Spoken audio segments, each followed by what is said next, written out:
আমি পদ্মজা। পর্ব 89। লেখিকা ইলমা বেহরোজ। আমি আছি আপনাদের সাথে নওসিন পারভিন।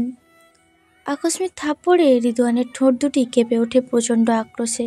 সে দাঁতে দাঁত চেপে ক্ষোভ আড়াল করে। মুজিদ হাওলাদার টেবিলের থাপ্পড় দিয়ে চাপা স্বরে বললেন, এমন বোকামি কি করে করলি? এখন কে বাঁচাবে?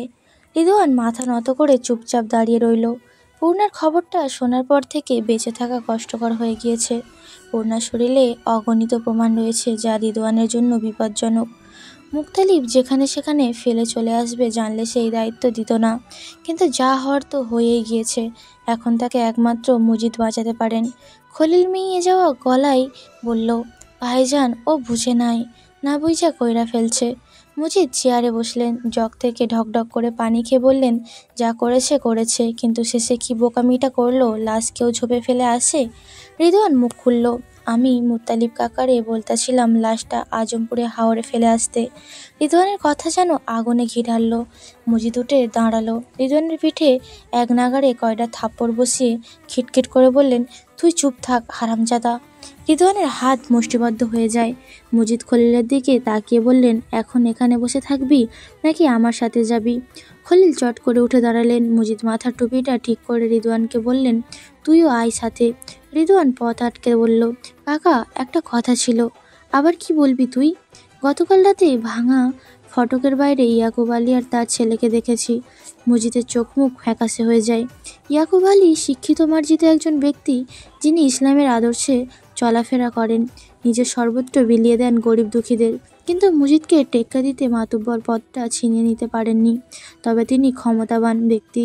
মুজিদের সামনে দাঁড়ানোর মতো ক্ষমতা তার আছে।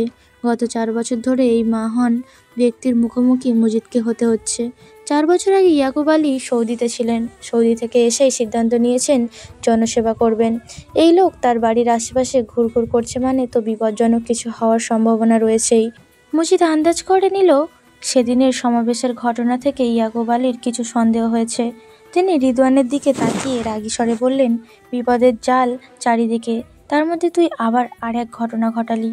রিদওয়ান প্রবল আত্মবিশ্বাসের সাথে বলল, আপনি পূর্ণার ব্যাপারটা সামলান, আমি বাকিগুলো সামলে নেব। রিদওয়ানের উচ্চারিত প্রতিটা শব্দ মুজিদের গায়ে আগুন ছড়িয়ে দিচ্ছে। তিনি কটাক্ষ করে বললেন, তুই আমার বাল করবি। অপমানে রিদওয়ানের মুখটা থমথমে হয়ে যায়। সে খলিলের দিকে তাকায়। খলিল চোখের দৃষ্টি ফিরিয়ে নেন। মুজিদ রাগে ফুঁসছেন।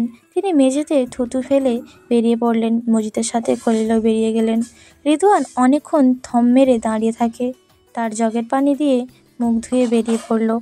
তিনি আলোক ঘরে ছেড়ে দৌড়ে অন্দরমহলে চলে যান। সে আলোক ঘর ঝাড়ু দিতে গিয়েছিল।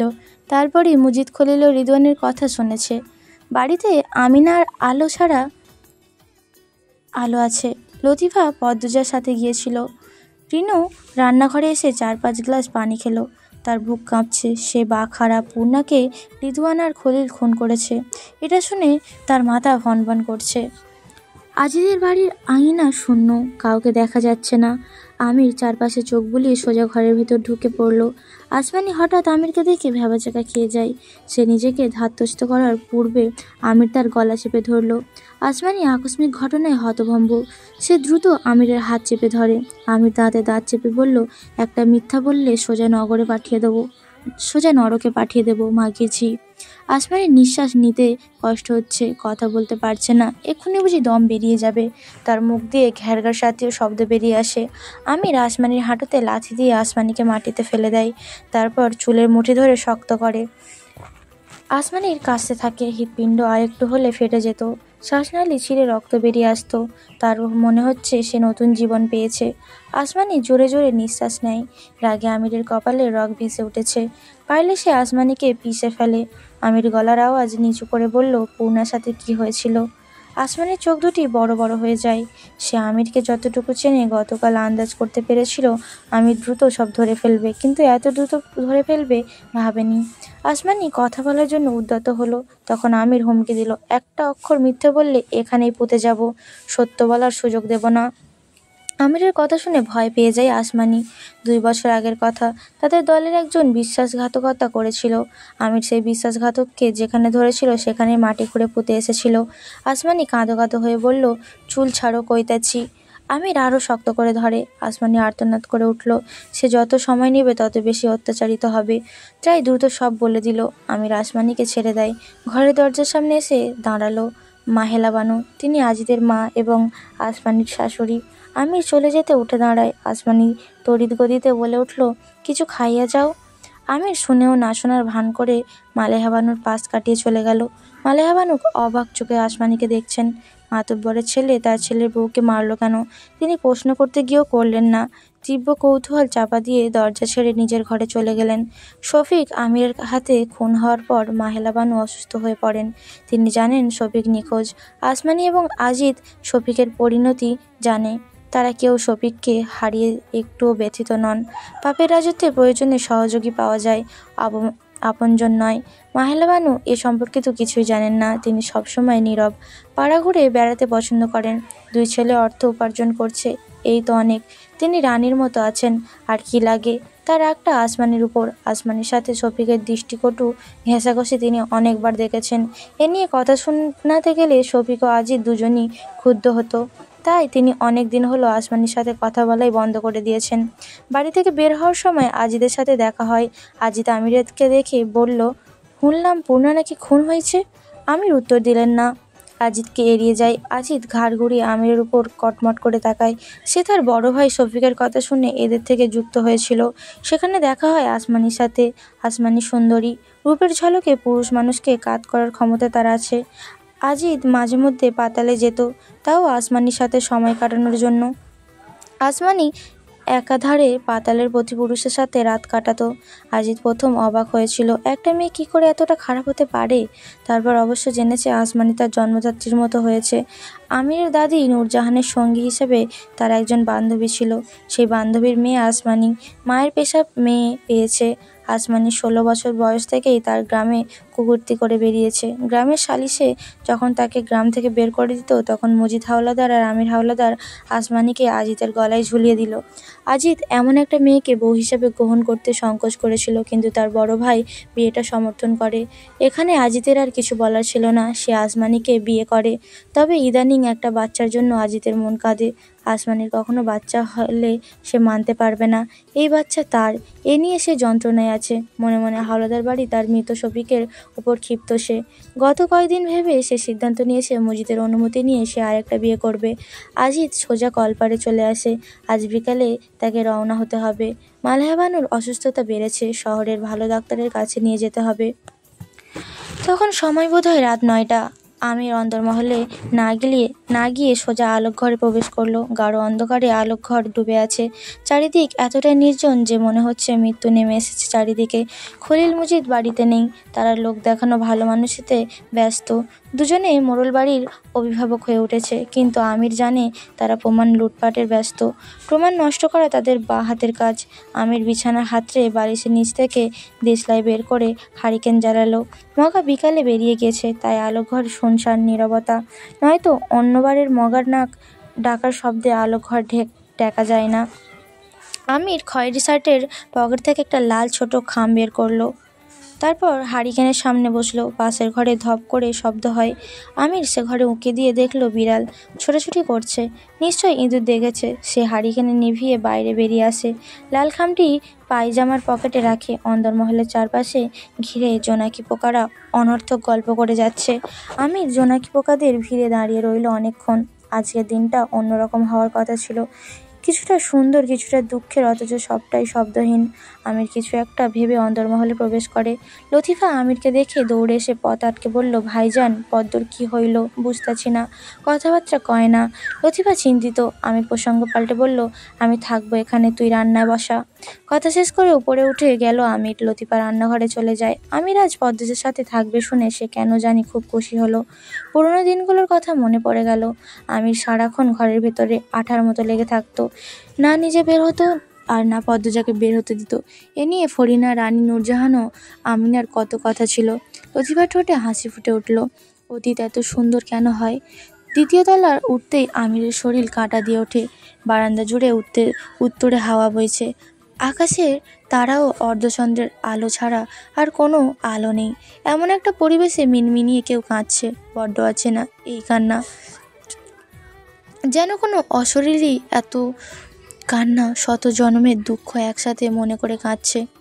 আমি দ্রুত পায়ে পদ্মজার ঘরে আসি। ঘরের প্রতিটি কোণায় অন্ধকারে তলিয়ে আছে, বাতাসে একটা ভারী কান্না ভেসে আসছে। আমি আন্দাজে বিছানার পাশে এসে দাঁড়ালো। বিছানার পাশে একটা টেবিল আছে, সে টেবিলে হারিকেন থাকে আর ডয়ারে থাকে দিশলাই। আমির দিশলাই বের করে হারিকেন জ্বালালো। ঘাড় ঘুরিয়ে দেখলো দেয়াল ঘেঁষে হাঁটুতে মুখ গুজে বসে আছে পদ্মজা। সে কাঁদছে, কান্নার দমকে কেঁপে কেঁপে উঠছে। তার করুণ কান্না এসে আমিরের বুকে ভিজিয়ে দেয়। ও বাড়ির অবস্থা ভালো নেই। প্রেমার গা কাঁপিয়ে জ্বর এসেছে, চোখ খুলে তাকাতে পারছে না। বাসন্তী পড়েছেন বড় কষ্টে। এতদিনে পূর্ণার সমাপ্তি, অন্যদিকে প্রেমার গা কাঁপানো জ্বর। মৃদুলের গলা ভেঙে গিয়েছে, বড় এলোমেলো হয়ে গিয়েছে সে। বাবা মায়ের বড় আদরের একমাত্র ছেলে, কখনো মায়ের হাতে মার খেয়েছে কিনা সন্দেহ। তার প্রাপ্তি খাতা সবসময় পরিপূর্ণ ছিল। সে কখনো কষ্ট কাঁদেনি, বাস্তবতা দেখেনি। সোনার চামচে খেয়ে বড় হওয়া আহ্লাদি আদুরে ছেলে, তার জন্য এই ধাক্কাটা মৃত্যুর মতো। সে স্বাভাবিক হতে কত সময় নেবে কে জানে। অথচ সব কিছু ছেড়ে পদ্মজা অন্দরমহলে চলে এসেছে। তার মধ্যে কোনো প্রতিক্রিয়া নেই, এক জায়গায় সারাক্ষণ বসেছিল, তারপর হুট করে অন্দরমহলে চলে আসে। সাথে খণ্ড খণ্ড মেঘ আষাঢ়ি দুই চোখ জড়ো করে নিয়ে আসে। আমির কথা বলার জন্য যখন উদ্যত হলো, সে টের পেল তার হৃৎপিণ্ডের গতি বাড়ছে। এমন কেন হয়? পদ্মজা কেন? আসমানের চাঁদ যে তাকে ছোঁয়ার কথা ভাবলেই আমিরের গলা শুকিয়ে আসে। কয়দিনের দূরত্বে মানুষটার চোখের দিকে তাকাতেও সংকোচ হচ্ছে। অথচ ফেলে আসা দীর্ঘ 6 বছরের প্রতিটি রাত দুজন দুজনের বুকের সাথে লেপ্টে কাটিয়েছে। কত উছলে পড়া জ্যোৎস্নার রাতে তারা ভালোবাসার গল্প রচনা করেছে। আমির রয়ে শয়ে বলল, চলে এলে কেন? পদ্মজা মাথা তুলে তাকালো। পদ্মজার চোখের দৃষ্টিতে আমির এলোমেলো হয়ে গেল, বুকের প্রবলভাবে কাঁপতে থাকলো। পদ্মজার দৃষ্টি জাল আষ্টে পৃষ্ঠে বেঁধে ফেলতে তাকে। সে বিছানার উপর বসলো, বুকের ভেতর ঝড় বয়ে যাচ্ছে। অথচ পদ্মজা নির্লিপ্ত। পদ্মজার নাকফুলটা জলজল করছে। নাকফুলটির বিয়ের পর আমির পরিয়ে দিয়েছিল, নাকফুলে গেঁথে দিয়েছিল জনম জনমের ভালোবাসা। অথচ এখন সেই ভালোবাসা বিষের দানার মতো রূপ নিয়েছে। পদ্মজা এক হাতে মাথা ঠেকিয়ে কাঁদো কাঁদো স্বরে বলল, আমি কিছু পেলাম না জীবনে। আব্বার অবহেলা আর নোংরা কথা শুনে কাটিয়েছি 16টা বছর। তারপর আমার মা আমাকে ছেড়ে চলে গেল। সে হচ্ছে আরেক বিশ্বাসঘাতক। শেষ লাইনটা ক্ষোভ অভিমান প্রকাশ পায়। পদ্মজা গলার জোর বাড়িয়ে বিশ্বাসঘাতক শব্দটি উচ্চারণ করলো। আমির চট করে বলল, উনি বিশ্বাসঘাতক নন। পদ্মজা ক্ষুধার্ত বাঘিনীর মতো 2 হাতে খামচে ধরে মেঝেতে। আমিরের দিকে রক্ত চোখে তাকায়। তার বুক থেকে আঁচল মেঝেতে পড়ে। সে রাগে দাঁতে দাঁত চেপে আমিরকে বলল, করেছে সব কিছুর জন্য আমার মা দায়ী।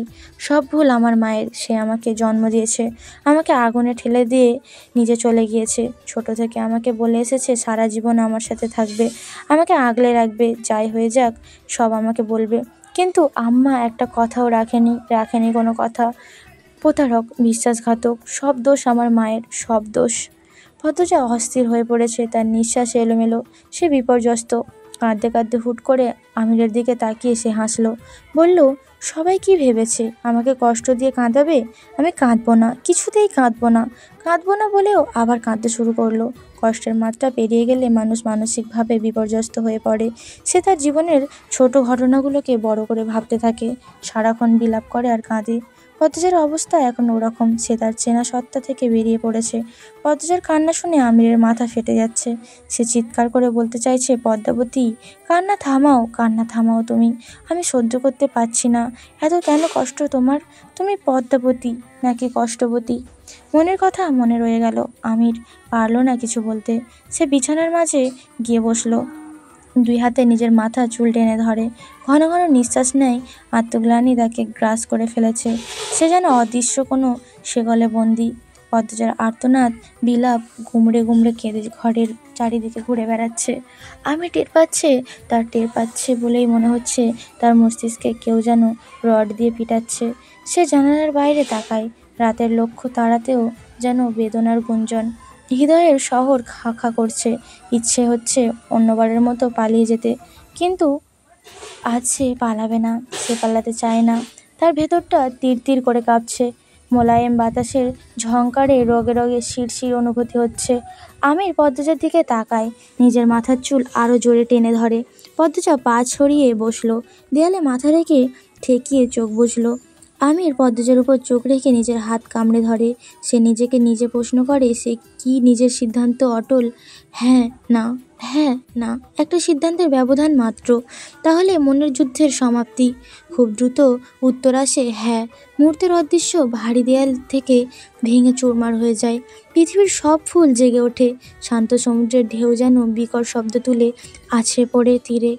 আমির বিছানা থেকে নেমে পদ্মজার দুই বাহু চেপে ধরে দাঁড় করাই।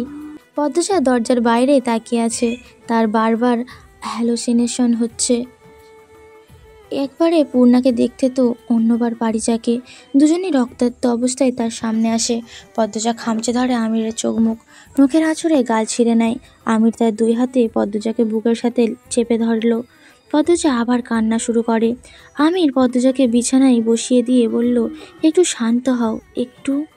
পদ্মজা এতক্ষণে আমিরকে টের পায়নি, এখন টের পাচ্ছে। সে এক ঝটকায় আমিরের হাত দূরে সরিয়ে দেয়। তারপর বিছানার মাঝে গিয়ে বসলো। আমির পদ্মজার সামনে এসে বসে। আমিরের মুখটা দেখে মনে পড়ে যায় প্রথম দিনের কথা, যেদিন পাতালে আমিরের সাথে প্রথম দেখা হয়েছিল। আমির নগ্ন মেয়েগুলোকে বেল্ট দিয়ে পেটাচ্ছিল। পদ্মজার রক্ত ছলকে ওঠে। তার বোনের সাথেও কি এমন হয়েছে? কিছু বুঝে ওঠার পূর্বে পদ্মজা আমিরের গলা চেপে ধরল। আমিরের হক চকিয়ে গেল, বাধা দিল না। পদ্মজা আমিরের মুখের উপর ঝুঁকে কিছু একটা বিড়বিড় করে, যা স্পষ্ট। বিড়বিড় করতে করতে শরীরের সবটুকু শক্তি দিয়ে দুই হাতে আমিরের গলা চেপে ধরে রাখে। আমির গলায় প্রচণ্ড চাপ অনুভব করে। তার নিঃশ্বাস ভারী হয়ে আসে। চোখ বুঝতেই যন্ত্রণার চোখ থেকে জল বেরিয়ে আসে। পদ্মজা আমিরের গলা ছেড়ে দিল, দূরে সরে বসলো। আমিরের শুষ্কিয়ে যাওয়া মুখটা দেখে ফিক করে হেসে দিল। তারপর আবার নীরব হয়ে গেল। তার চোখের সামনে হেসে ওঠে হেমলতার মৃত মুখ, পারিজার মৃত মুখ, পূর্ণার মৃত মুখ। পূর্ণা একটা গাছের সামনে বসে কাঁদছে। এই তো তার চেয়ে মাত্র কয়েক দূরের সেই গাছটা। পারিজা একটা বাড়ির ছাদে বসে আছে। তার গলা থেকে রক্ত ছুঁয়ে ছুঁয়ে পড়ছে। পদ্মজা থম মেরে সেখানে তাকিয়ে রইল। অদ্ভুত স্বরে কেঁদে উঠল। আমি নিজেকে ধাতস্থ করতে সময় নিল। পদ্মজা কান্না থামিয়ে অবাক চোখে আয়নার দিকে তাকিয়ে আছে। সে কিছু দেখছে। আমির পদ্মজার কাছে এসে বসে। পদ্মজার এক হাত মুঠোয় নিয়ে আঙুলগুলো আলতো করে ছুঁয়ে দেয়। পদ্মজার মুখের উপর কয়টা চুল উড়ে বেড়াচ্ছে। আমির অবাধ্য চুলগুলোকে পদ্মজার কানে গুঁজে দিল। পদ্মজার চোখ, নাক, গাল, ঠোঁট পর্যবেক্ষণ করে আমির উঁকি দিল অতীতে। গল্পটা ভীষণ ব্যক্তিগত। পদ্মজা একবার বিরক্ত হয়ে রাগী স্বরে বলেছিল, আর একটা চুমু দিলে আমি বাড়ি ছেড়ে চলে যাব। আমির পদ্মজার কথায় থমকে যায়। তখন ঢাকায় নতুন নতুন তাদের সংসার। পদ্মজা ভার্সিটিতে পড়ছে। আগামীকাল তার পরীক্ষায় তাই সে পড়ছিল। কিন্তু আমির সেদিন বাড়িতে ছিল আর সারাক্ষণ পদ্মজাকে বিরক্ত করে যাচ্ছিল। পদ্মজার মুখের সামনে গিয়ে একবার নাকে চুমু দেয়, তো আরেকবার গালে। বারংবার পদ্মজা পড়াই খেয়েই হারিয়ে ফেলছিল। সে ভীষণ রেগে যায় আর কথাটা বলে ফেলে। আমির তো বরাবরই রাগী। সে তাৎক্ষণিক রাগ করে ঘর থেকে বেরিয়ে যায়। সন্ধ্যার সময় বাড়ি ফেরে, তাও পদ্মজার সাথে কোনো কথা বলল না। পদ্মজা তো অবাক। সে কথা বলতে গেলে হুঁ হ্যাঁ ছাড়া আমির কিছুই বলে না। পদ্মজা মুখে মুখে বলতে লজ্জা পায়, তাই সে বিভিন্নভাবে আমির আকর্ষণ পাওয়ার চেষ্টা করেছে। আমির প্রথম পদক্ষেপে নরম গেলেও প্রকাশ করলো না। সে গম্ভীর হয়ে থাকে, চুপচাপ খেয়ে ঘরে শুয়ে পড়ে। অথচ অন্যবার পদ্মজাকে টেনে নিয়ে যায়, তারপর একসাথে ঘুমোয়। আমিরের আচরণে পদ্মজা মনে ব্যথা পায়। একটা কথার জন্য এরকম কেউ করে? পদ্মজা অভিমানে বইটুখানায় বসে থাকে। আমির এদিকে চিন্তিত। রাত বাড়ছে, পদ্মজা আসে না কেন? সে ভাবলো পদ্মজা এসে ইনিয়ে বিনিয়ে কথা বলবে, তার রাগ ভাঙানোর চেষ্টা করবে, তখন সে কিছু একটা চেয়ে বসবে। কিন্তু তার অর্ধাঙ্গিনী তো ঘরে আসছে না। আমির বিছানা ছেড়ে বাইরে বেরিয়ে আসে। সিঁড়ি ভেঙে নামার সময় দেখে পদ্মজা সোফায় গাল ফুলিয়ে থম মেরে বসে আছে। রাগ ভাঙানোর বদলে উল্টে রাগ করে বসে আছে। কি অদ্ভুত! আমির খ্যাক করে গলা পরিষ্কার করে বলল, রাত কয়টা বাজে? কারোর খবর আছে? কেউ কি ঘরে যাবে না? পদ্মজা অভিমানী স্বরে বলল, কেউ তাকে পাত্তা না দিলে কেন সে ঘরে যাবে? আমির হেসে ফেলল। সে পদ্মজার সামনে এসে বসে।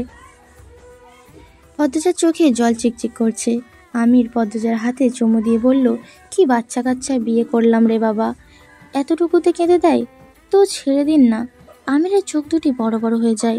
পদ্মজা এত কথা কবে শিখলো? কি অভিমান তার! আমির হাসি দীর্ঘ করল। পদ্মজার মুখের উপর ঝুঁকে বলল, মৃত্যুর আগে ছাড়ছি না। পরপরে যদি আবার দেখা হয় তখনও তোমার পিছু নেব। আমিরের মুখের উপর ঝুঁকতে দেখে পদ্মজা লজ্জা পেয়ে গেল। এ বাড়ির প্রতিটি ইট তাদের ভালোবাসার সাক্ষী। সবখানে ভালোবাসা লেপ্টে লেপ্টে আছে। আমির বর্তমানে ফিরে আসে। সে রান্নাঘরে যায়, লতিফাকে বলে গরম পানি আর ছোট তোয়ালে নিয়ে আসে। পদ্মজার মাথাটা ভীষণ ব্যথা করছে। তার চোখ দুটির উপর যেন ভারী পর্দা টানানো। এই জগতের কিছু দেখা যাচ্ছে না। সে চোখ বুঝলো তার হাঁটু থেকে পা অবধি কাদা লেপ্টে আছে। আমির ভেজা তোয়ালে দিয়ে পদ্মজার পা হাত মুছে দিল। তারপর লতিফাকে ডেকে আনে। লতিফা পদ্মজাকে দেখে ভয় পেয়ে যায়। সে পদ্মজাকে নিয়ে উদ্বিগ্ন।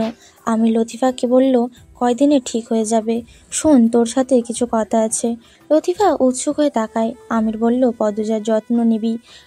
রাধাপুরের রঞ্জন মিয়ারে চিনিস না? লতিফা বলল, চিনি।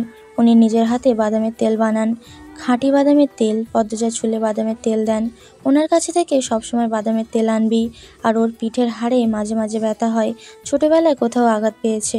যখন ঝুঁকে ঝুঁকে হাঁটবে বুঝবি পিঠের হাড়ে যন্ত্রণা হচ্ছে। তখন ধরে নিয়ে সরিষার তেল ডলে দিবি আর গরম সেঁক দিবি। 3 বেলা নিজ দায়িত্ব জোর করে খাওয়াবি। আর পিঠের দিকে কিন্তু খেয়াল অবশ্যই রাখবি। লতিফা জানে না তাকে কেন এই দায়িত্ব দেওয়া হচ্ছে। সে প্রশ্ন করল না, বাধ্যের মতো মাথা নাড়ল। পদ্মজা আবার মিনমিনিয়ে কাঁদছে। স্পষ্ট স্বরে পূর্ণাকে ডাকছে। লতিফা পদ্মজার শাড়ি ও বিছানার চাদর পাল্টে দিল। শাড়ি পাল্টানোর সময় যখন পদ্মজা অর্ধনগ্ন, তখন সে লতিফাকে শক্ত করে জড়িয়ে ধরে বলল, পূর্ণা, পূর্ণা বোন আমার। লতিফা চমকে গেল। তাকে পদ্মজা পূর্ণা বলছে কেন? পদ্মজা কান্না শুনে আমির ছুটে ঘরে আসে। পদ্মজা আমিরকে দেখে টেবিল থেকে হারিকেন নিয়ে তার উপর ছুঁড়ে মারে। তারপর চিৎকার করে বলল, খুনি, ধর্ষক, জানোয়ার, জানোয়ার। পদ্মজার চিৎকারের অন্দরমহল কেঁপে ওঠে। হারিকেনের কাচের উপর ব্যবহৃত প্লাস্টিক আলাদা হয়ে গিয়েছিল।